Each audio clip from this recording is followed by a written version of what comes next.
So the movement of think tanks spreading to the states really started with Larry Reed, who helped get off the Mackinac Center doing so well in Michigan, and then it just grew like a movement. First of all, tell me just a little bit about the beginning of the Mackinac Center and how you started it, because it's grown into a real force. Okay, well, thank you, John. We were not the first at the state level, but we were among the first. We began in December of 1987. So what is that, 32 years ago? It's hard to believe. And, we didn't have a big sugar daddy. The board hired me as the first president, and I started in December of 87. They gave me about $25,000 and said, go raise the rest. Our first year budget was about $80,000. That's all. And, we met that and then grew from there. And when I left after 21 years as president in 2008, the budget was about $4.5 million, as I recall, 4.5 or 5, and with 30 plus employees. So we grew quite a lot. I thought about this a bit because you stayed at Mackinac for 21 years? 21. I've been at Independence Institute now for 20 years, and I don't want to leave in a year. Uh-huh. And you, like George Washington, you have now set a precedent that get the hell out after 21 years. But unlike you, I'm not employable, and so I can't get a real job if I don't make this scam work. You're in trouble. I'm in trouble.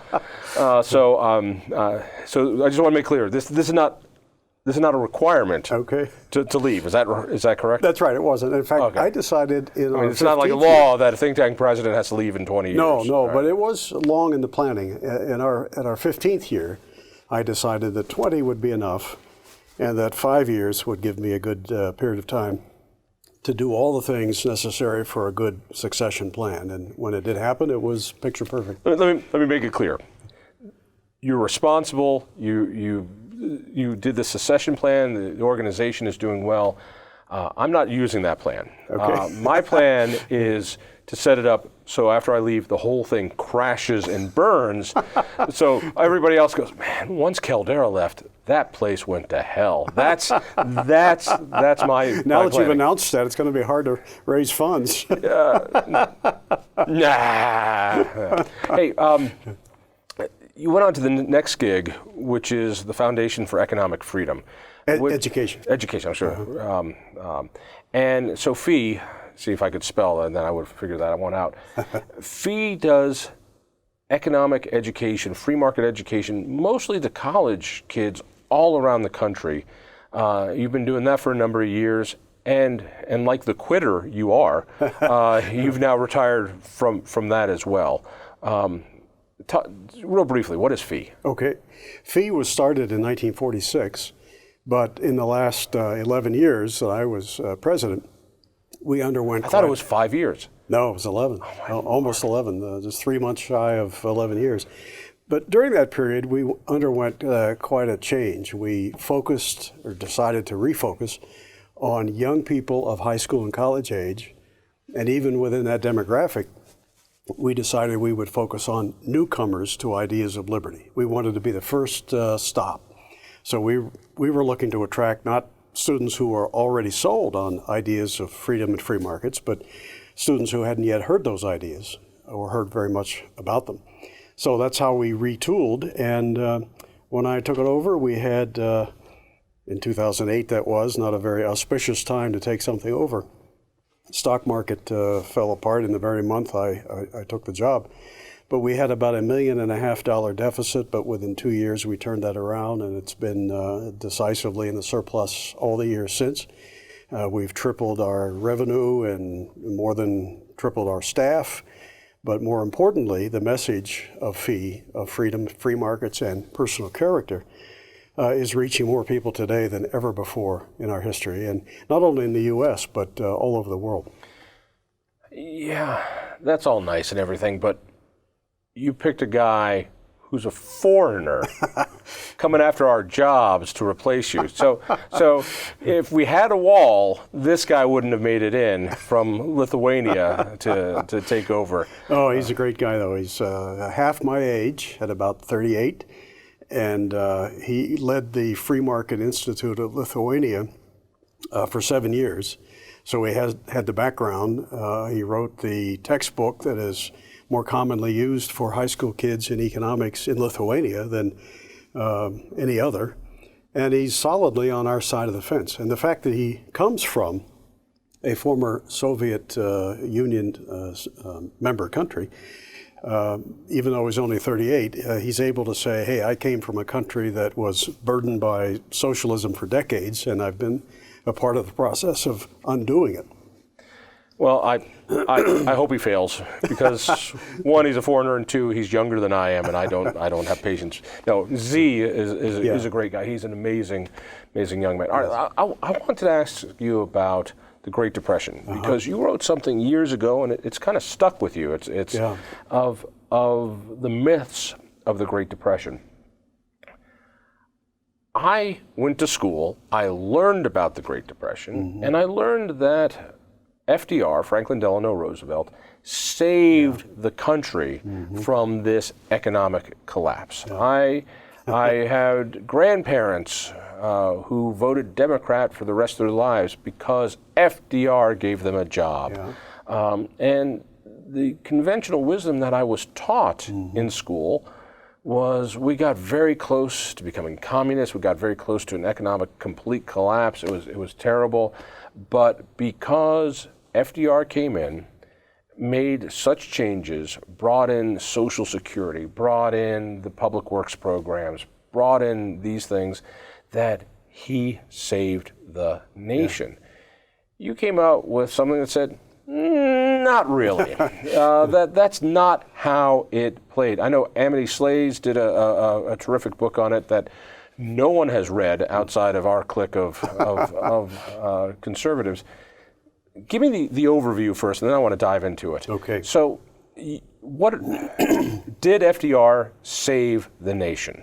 No, as a matter of fact, his policies prolonged the Depression by about 7 years. Now he a 10-year depression was prolonged by 7 years. Well, it was actually, at the very minimum, it was a 12-year depression from 29 to 41. I usually make the case that you can actually argue that it was a 16-year depression. It really didn't end for the average American until after World War II. We brought unemployment down during World War II, but that's because, in part, we drafted 11 million men and sent them to Europe. They didn't count any unemployment. More government jobs, that's right, but important government jobs. That's right, but the standard of living for the average American, if anything, stagnated, maybe even declined during the 40s. We, instead of making refrigerators and automobiles and consumer items, we were making tanks and planes and guns. And you could argue, of course, we had to do that in the war years.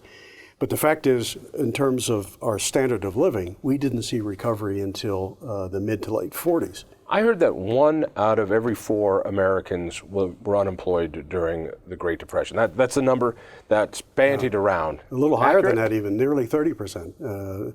The numbers are not calculated the same today as they were then, so we have to sort of roughly estimate, but the equivalent of about 26 to 28% were unemployed at the depth of the Great Depression. All right, so FDR comes along. The Depression really starts, you could argue, with Hoover. The collapse of the stock market comes, and he wants to make changes. What was the biggest change he made? What was the most substantial reform he and the Democrats put in? Well, certainly in the to address the Depression, I would say the very most substantial reform he put in place was the National Industrial Recovery Act. Close behind it would be the Agricultural Adjustment Act. Those two acts were passed in 1933. They were intended to get industry off its feet, and then in the case of the second act, to get agriculture back. What did they do? Well, the National Industrial Recovery Act imposed across-the-board price controls, price codes and regulations. The idea was to force prices up. FDR's thinking was that prices were so low. Well, of course they were, because the Federal Reserve was contracting the money supply, and other federal policies had depressed the economy. This is strange. Let me, I want to dive into it. When we say depression, we meant depression. Oh, yeah. Those of us old enough remember inflation. We remember stagnation. Yeah. The idea of your assets getting less valuable over time, that my dollar is not, I can't sell my property. Yeah, prices plummeting. This beer I want to sell, I better sell it now, because it's not that it's going to be more expensive tomorrow, it's going to be cheaper. Yeah, we haven't seen any sustained period of deflationary recession or depression since the 1930s. Right.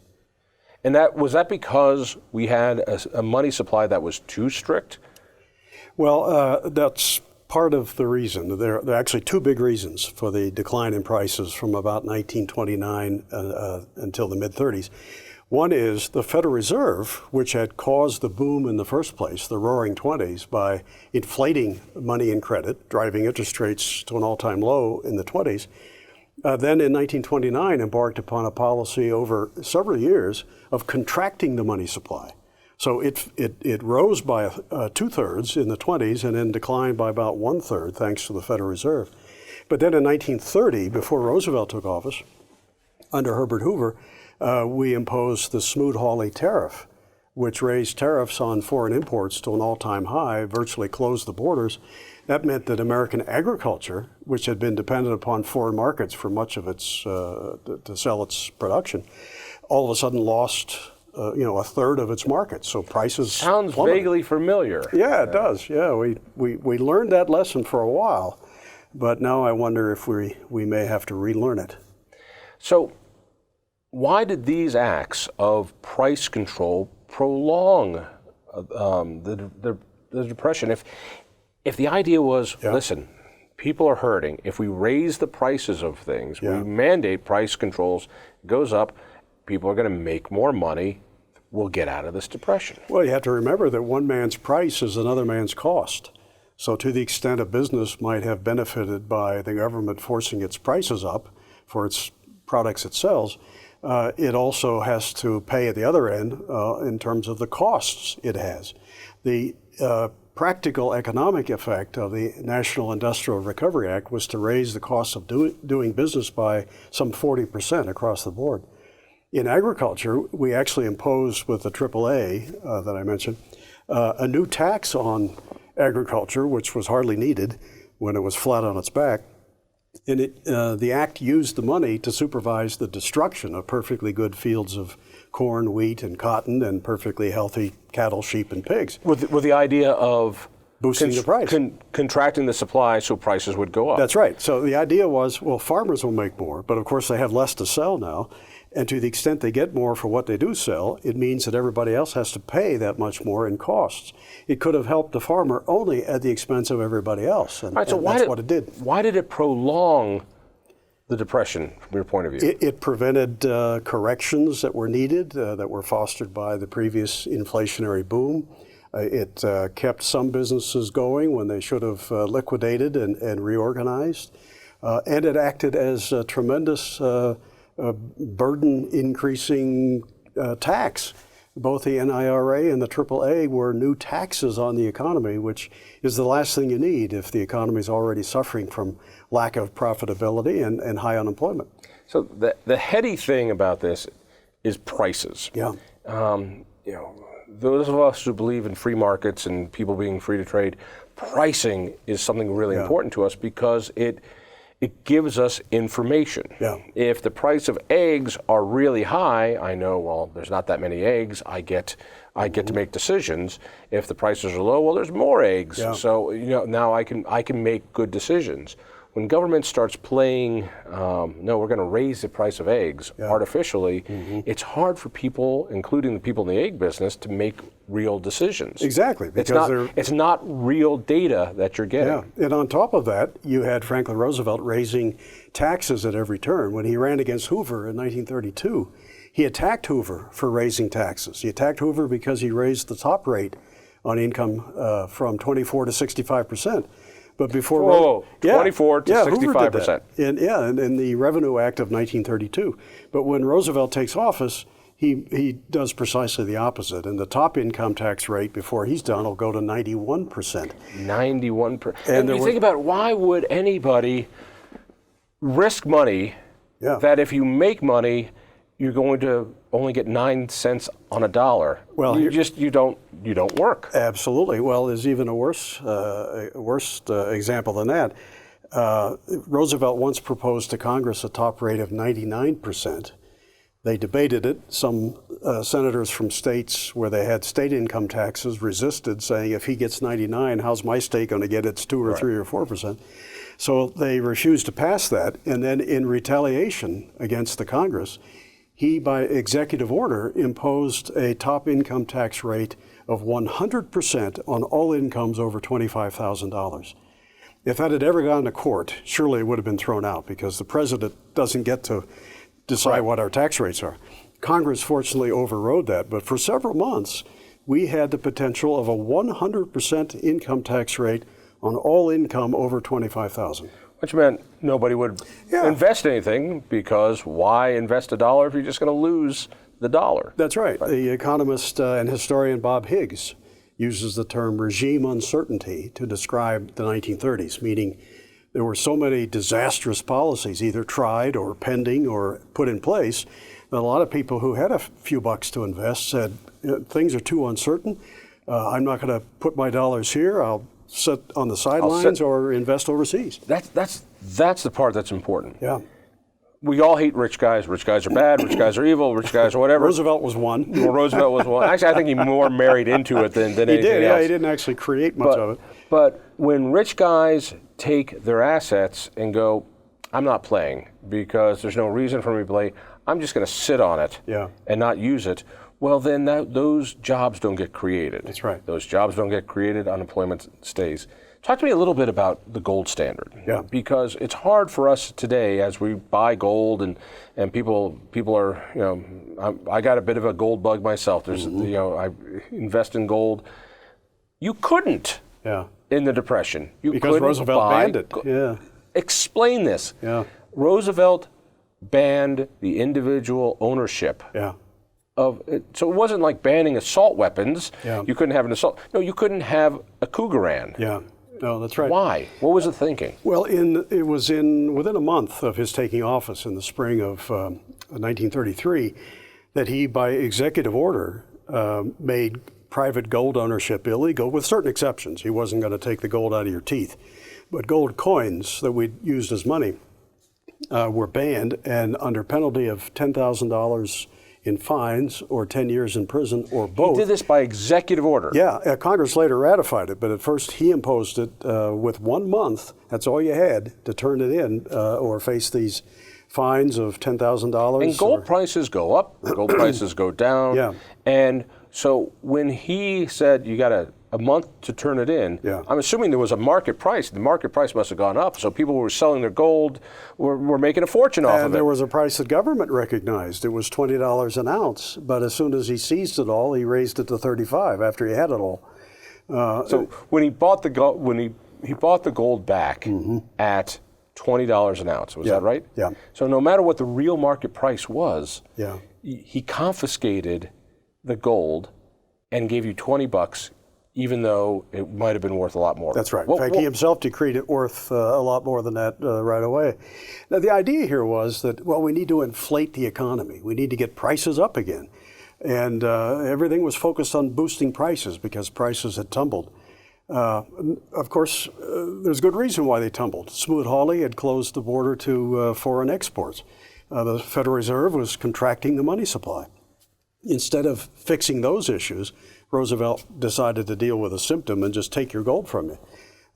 It made it easier for the government ultimately to inflate, but it didn't do wonders for the value of the dollar in the long run. Today, in fact, the American dollar is worth about a nickel of what it was when a couple presidents before him began moving us away from the gold standard. So I always get confused about this, so help me out. He confiscates private gold. Yeah. He pays you $20 an ounce for it.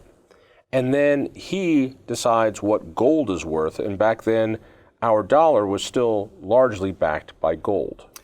Not any longer for American citizens, but it still was honored in redemption by foreigners. And that's the price that he set, $35 an ounce, was the redemption price for overseas owners of gold, but not Americans. We couldn't own it. I think we forget that back when the dollar was solid, it was a banknote, that a silver certificate, a $5 certificate, was an ounce of silver. And you could go down to the bank, you could give them a $5 bill, they would give you a silver coin. That's right. You know, a lot of people have the mistaken impression that a gold standard or even a silver standard means that all the money that circulates is in the form of gold or silver coins. It may not be.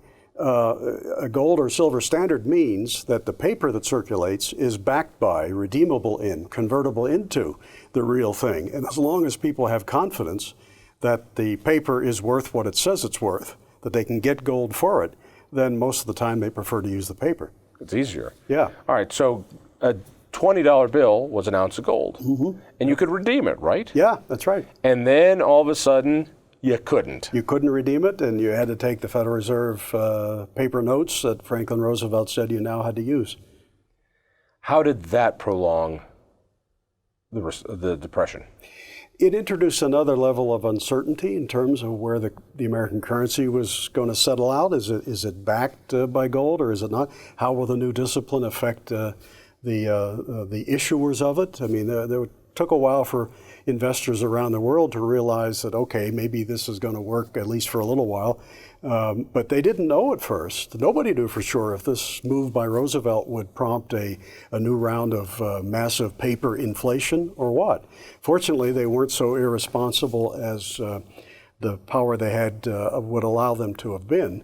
But you know, it's only a matter of time. When government takes over money, it goes down in value. So whether Roosevelt ruined it thereafter or would come under succeeding administrations is still, that tale is to be told. But which makes me wonder about Obama doubling the money supply and the current Fed continuing to inflate the money supply. All of this easy money, artificially low interest rates that seem to stimulate things, at least for the short term.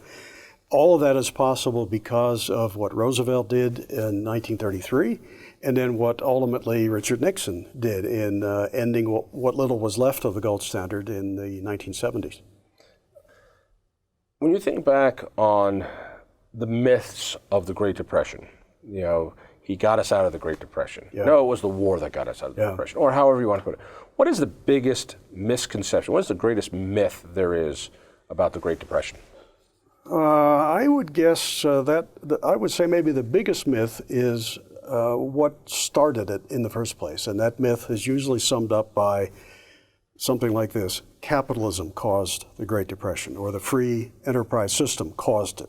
That government was an innocent bystander, the economy fell apart, and then whether you agree or not with what was done to relieve it, it had to be done because capitalism failed us. That's the biggest myth. But nothing could be further from the truth.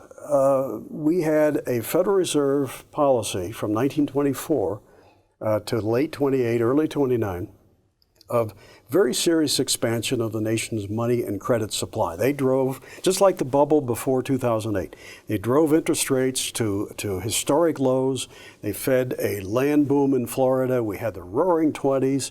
We had some good things happening, like the tax cuts of the Coolidge and Harding administration. Those were positive for the economy. But underneath it all, you had this inflation of money and credit that was not sustainable. People were buying things on credit. They were buying things with low interest rates on dirt cheap. Dirt cheap. So it was free money. And so you buy more. And it's like, well, I'll buy the biggest house. I'll buy the biggest factory. I'll or buy a lot more stocks. A lot more stocks. A lot of that newly created money found its way onto the stock market. And you know that it's important to remember that by the spring of 1930, months after the big stock crash, we didn't have a depression yet. We just had a recession. In the spring of 1930, unemployment was only 8.5%. That's recessionary, perhaps, but not depressionary. This could have been a short correction that we had in 1929 and 30. But then in 1930, the federal government came in and took a bad situation and made it much worse. And that was with the Smoot-Hawley tariff that virtually closed the borders to international trade. So it's important to remember the Depression didn't begin with a stock market crash. That just was the harbinger of a short recession. What took it from recession to depression was the Tariff Act of 1930 and then the income tax hike of 32. All right, I want to wrap this up. it's a wonderful history lesson. It's interesting. It's fascinating. Why does it matter today? It matters today because if you want sound policy, you have to know something about what works and what doesn't. If you're ignorant of history, you might very well stumble into the same mistakes that were made previously.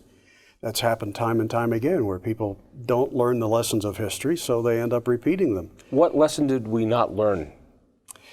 That capitalism did not cause the Depression, that easy money from the federal government caused it. And I think in a lot of quarters in America today, we don't seem to have learned that when government decides to spend like crazy, run deficits, that the stimulus you get is short-term and only sets you up for a bigger fall later. We have easy money now. Yeah.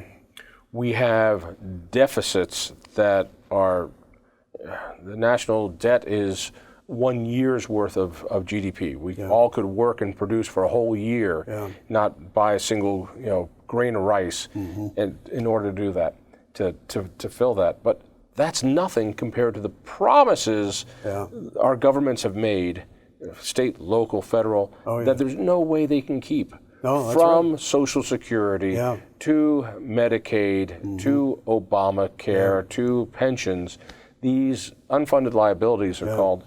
There's no way. Oh, they're massive. So we focus too much on the national debt, which is about 22 trillion, but the unfunded obligations for which we've already committed and for which there is no identified revenue stream, that's another 150 trillion over the next 75 years. 150 trillion. Yeah. So we're talking, let me see if I can do this right. It's about 7 times the debt. Yeah. So really, the debt is this. Yeah, I wish that's all we had.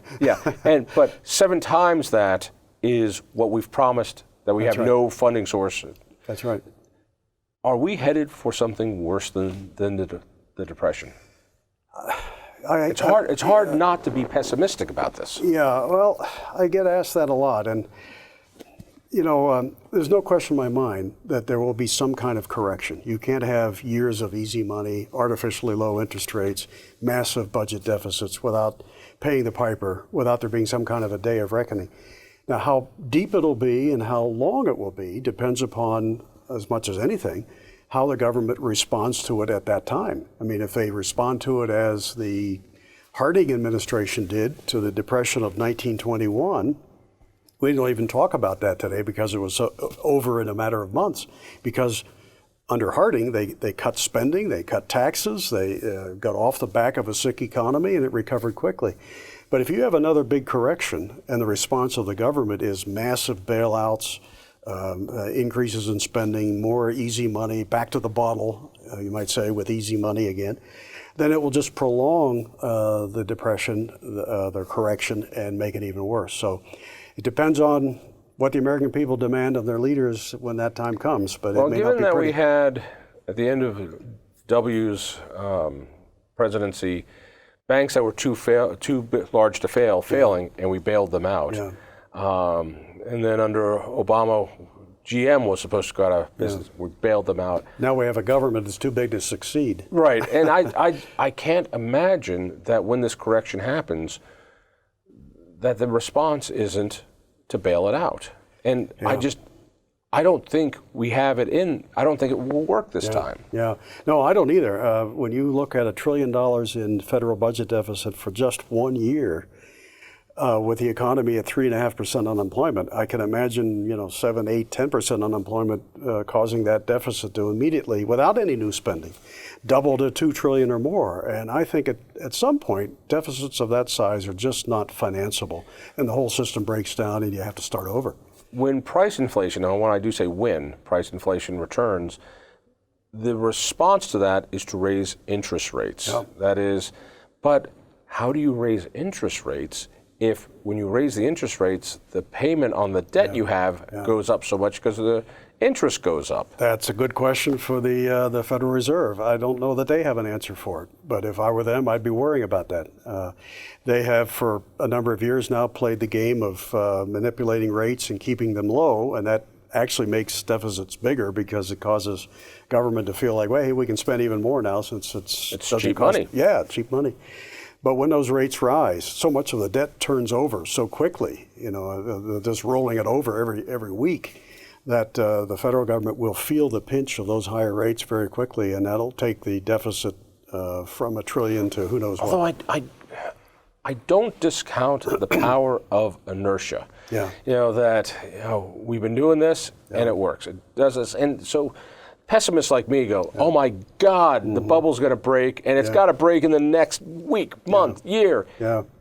I can't imagine how 10 years ago, when we inflated the money supply, doubled it, that we haven't seen double price inflation. Yeah. So this correction might not happen for a decade, might not happen for 2 decades. I don't think you can put a date on it. Nobody knows the future. Markets are extraordinarily resilient, and no matter what government throws at them, markets are always looking for ways to ease that burden or get around it. But will it come? Will the correction come? I think it's unavoidable. I just think that the die has already been cast. We've already done what you do that causes an eventual correction. So I don't know that we can avoid it. It's just a matter of when, how deep it will be, and how quickly we can get over it. That is so cheerful to hear. You've made my day. I'm still an optimist. All right. Let me finish this up. You and I are diametrically opposed. As a wonderful pessimist, let's finish up on this. You got into a traffic accident once. Yeah. You are such an optimist. Could you explain this? Okay, yeah, that was February of 1980. I was driving to the university where I was teaching in Michigan. It was a very icy morning, and a car had put his left turn signal on, coming the opposite direction. He was waiting for me to come through, but decided at the last second he could turn left right in front of me. And I swerved to miss him and lost control of the car on the ice, and there was a ravine on the left side of the road. The car rolled, and I ended up upside down and had to crawl out of the car. But I remember how I felt. Hanging. As it was rolling. As it was rolling. As it was rolling. I was completely and serenely calm about it. I didn't. In fact, that bothered me later. I thought, shouldn't I have been terrified? But instead, what popped into my head as the car was rolling was, I'm going to get a new car out of this. And I did. And so that verified what other people have told me, that I was kind of an eternal optimist. You got problems, man. You got some. People want to get the paper you wrote, the myths of the Great Depression. Where do they go? They can go to FEE.org. And the name of the paper? It's called Great Myths of the Great Depression.